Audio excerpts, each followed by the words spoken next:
సుగాలి ప్రీతి 14 ఏళ్ల బిడ్డని స్కూల్కి వెళ్తే 10 మందిని నాశనం చేస్తే దాన్ని పట్టించుకోడు ఎవడు.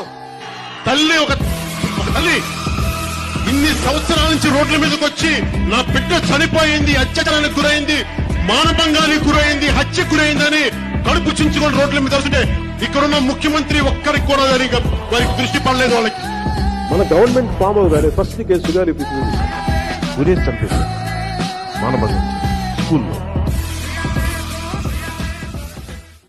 కళ్ళ ముందు బిడ్డ ప్రాణం పోతుంటే ఏ తల్లైనా తట్టుకోగలదా?